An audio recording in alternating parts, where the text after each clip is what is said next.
Hello students, the study hub channel में आपका स्वागत है और मैं हूं अंशु। लास्ट वीडियो में स्टूडेंट्स मैंने आपको पढ़ाया था हेरिडिटी के बारे में। इस वीडियो में हम बात करेंगे 3 टर्म्स के बारे में जिनमें सबसे ज़्यादा कन्फ्यूजन रहता है। वो 3 टर्म्स हैं हमारी डीएनए, जीन एंड क्रोमोसोम। ये पढ़ाने से पहले आपको एक बार रिवाइज करवा देते हैं कि हेरिडिटी क्या होता है। हेरिडिटी का मतलब होता है ट्रांसमिशन होना कैरेक्टर्स का from parents to their offsprings. इसका मतलब एक जनरेशन से दूसरी जनरेशन्स में कैरेक्टर्स का ट्रांसमिशन होना। लास्ट वीडियो में ये भी आपको बताया कि आखिर क्या चीज़ है जो एक जनरेशन से दूसरी जनरेशन में ट्रांसफर होती है, और वो क्या बताया था? जीन। जीन कहलाता है unit of inheritance. Means gene ही है जो पेरेंट से उनके ऑफस्प्रिंग्स में ट्रांसफर होते हैं। तो अभी यहाँ पर 3 टर्म्स लिखे हैं मैंने, डीएनए, जीन एंड क्रोमोसोम। तो इन तीनों में डिफरेंस क्या है? स्टार्ट करते हैं डीएनए से।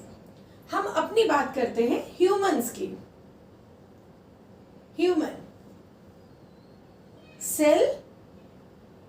सेल में होता है न्यूक्लियस, और जब हम देखेंगे न्यूक्लियस को तो न्यूक्लियस में हमको इस तरीके से थ्रेड लाइक स्ट्रक्चर दिखाई देते हैं, और थ्रेड लाइक स्ट्रक्चर्स में जगह जगह पे इस तरीके से बीड्स दिखाई देती हैं। इस तरीके का एक स्ट्रक्चर बनके तैयार होता है हमारे न्यूक्लियस के अंदर। और ये क्या चीज है?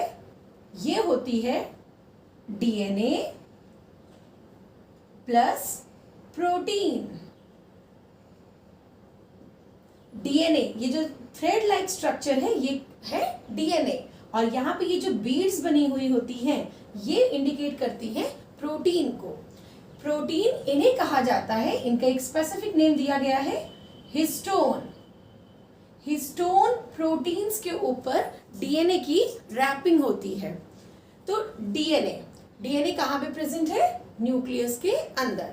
और ये डीएनए क्या होता है? ये डीएनए कहलाता है जेनेटिक मटेरियल। डीएनए का फुल फॉर्म होता है deoxy ribo nucleic acid. DNA को कहा गया जेनेटिक मटेरियल। क्यों कहा गया जेनेटिक मटेरियल? इसका मतलब होता है कि हमारे जितने भी कैरेक्टर हैं उनकी इंफॉर्मेशन कहाँ पर होती है? डीएनए। कैरेक्टर का मतलब जैसे हमारे हेयर का कलर कैसा होगा, हमारी आईज का कलर कैसा होगा, हमारी हाइट कैसी होगी, ये सारी इंफॉर्मेशन कहाँ पे स्टोर होती है? डीएनए में स्टोर होती है। और यही डीएनए पेरेंट से ऑफस्प्रिंग्स में ट्रांसफर होता है। तो इसीलिए डीएनए को क्या कहा गया है? Genetic material. याद रखिएगा, डीएनए के साथ जिस प्रोटीन की रैपिंग हुई है, जिस प्रोटीन के ऊपर डीएनए की रैपिंग हुई है, हम उस प्रोटीन को कभी भी जेनेटिक मटेरियल नहीं कहेंगे। प्रोटीन कभी भी एक जनरेशन से दूसरी जनरेशन में ट्रांसफर नहीं होता है।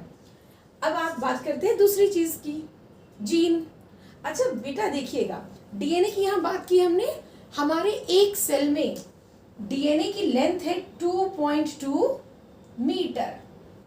एक सेल में 2.2 मीटर, बहुत बड़ा है डीएनए। अब डीएनए के छोटे छोटे सेगमेंट्स हैं जो हर एक कैरेक्टर को रिप्रेजेंट करते हैं। Small segment of DNA represent characters. जैसे कि हमने बात किया एक सेगमेंट, 1 सेगमेंट ऑफ डीएनए। मान लिया एक सेगमेंट जो डीएनए है वो हमारे हेयर कलर कैरेक्टर को रिप्रेजेंट करता है। इसी तरीके से 2.2 मीटर डीएनए में बहुत सारे छोटे छोटे सेगमेंट्स होंगे, और हर एक सेगमेंट कोई ना कोई कैरेक्टर को रिप्रेजेंट करेगा। तो वो डीएनए का वो सेगमेंट जो किसी भी कैरेक्टर को रिप्रेजेंट करता है वो सेगमेंट कहलाता है जीन। ठीक है, तो डीएनए 2.2 मीटर, उसमें छोटे छोटे सेगमेंट्स, और हर एक सेगमेंट जो होता है जो कैरेक्टर्स को शो करता है, रिप्रेजेंट करता है, उस सेगमेंट को कहा जाता है डीएनए। सॉरी, डीएनए नहीं, उसको कहा जाता है gene. Segment of DNA called gene. देखिए, तो डीएनए हो गया, जीन हो गया। अब बारी आती है क्रोमोसोम की। कभी भी आप सेल देखेंगे जब भी, तो हमेशा न्यूक्लियस के अंदर इस तरीके का ही डीएनए दिखाई देगा। कितना लेंथ बताया था? 2.2 मीटर। अब जब एक सेल से दो सेल बनेंगे, मीन्स जब सेल डिवीजन होता है,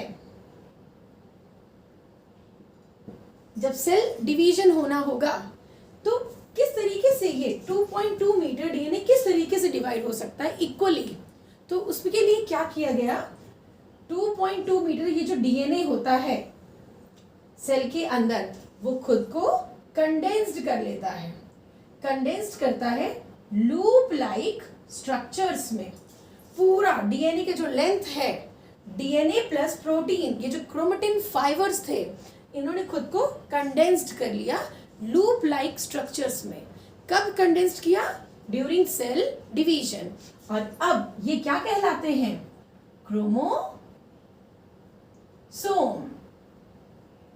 तो डीएनए जो कि न्यूक्लियस में था, डीएनए प्लस प्रोटीन, डीएनए की लेंथ थी 2.2 मीटर, और ये खुद को सेल डिवीजन के टाइम पे डिवाइड कर लेता है, कंडेंस्ड कर लेता है क्रोमोसोम्स के फॉर्म में। तो हमने ह्यूमन का एग्जाम्पल लिया था। हमारे एक सेल में जब सेल डिवीजन होती है तो उस टाइम नंबर ऑफ क्रोमोसोम्स कितने होते हैं? 46। और ये 46 क्रोमोसोम खुद को अरेंज कर लेते हैं 23 पेयर्स में। क्लियर? तो एक बार फिर रिपीट कर देते हैं। 3 टर्म्स हमने पढ़ी, DNA, gene and chromosome. DNA called genetic material. Genetic material का मतलब किसी भी ऑर्गेनिज्म की जो इंफॉर्मेशन होती है, जेनेटिक इंफॉर्मेशन, उसकी कैरेक्टरिस्टिक इंफॉर्मेशन, वो कहाँ पे स्टोर होती है? डीएनए के फॉर्म में। डीएनए के छोटे छोटे सेगमेंट्स जो होते हैं वो रिप्रेजेंट करते हैं कैरेक्टर्स को, और इन छोटे छोटे सेगमेंट्स को कहा जाता है gene. Full length of DNA जो है ड्यूरिंग सेल डिवीजन, वो खुद को कंडेंस्ड कर लेते हैं लूप लाइक स्ट्रक्चर्स में, और इन्हें कहा जाता है क्रोमोसोम्स। क्लियर? तो ये आज का हमारा टॉपिक हो गया कंप्लीट। उम्मीद करती हूँ कि आपको ये समझ में आया होगा। अगर आपको समझ में आया तो प्लीज़ लाइक करिए, शेयर करिए एंड सब्सक्राइब करिए। Thank you.